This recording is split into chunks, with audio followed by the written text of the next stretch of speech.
My name is Tate Sanders. And I'm Ruth Sanders. I grew up in an African Pentecostal church. It is everything like it sounds. They're not quiet about it. And they're not quiet about it. I remember my parents would put like tiny 10 naira. Naira is the currency, and that's not even up to a cent.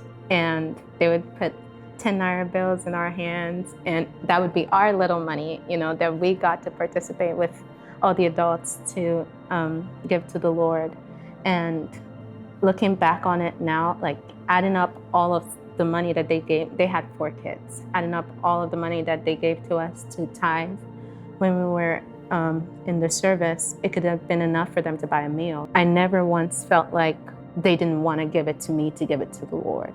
And so giving to the Lord felt like this big adult thing that you got to do. I was always raised up in a home that gave. Being raised up around pastors. My dad's a pastor now, but even growing up, my uncle, my grandfather.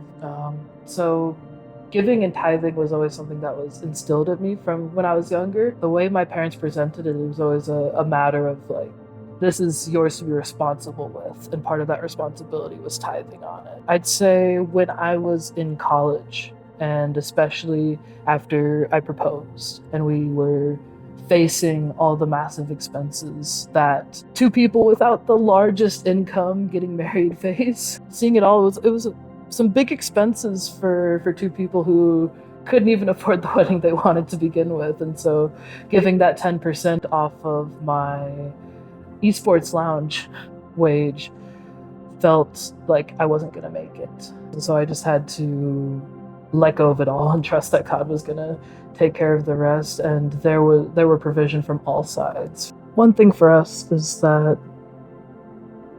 if you looked at our current situation from a worldly perspective, it would be very hard to give. Currently, Ruth isn't able to work right now. We're waiting on things to process with U.S. immigration, which means that she's not allowed to work until that's processed. And so with our income slashed in half, it's hard to say, okay, we can still have the ability to give to others. We can still have the ability to live open-handedly.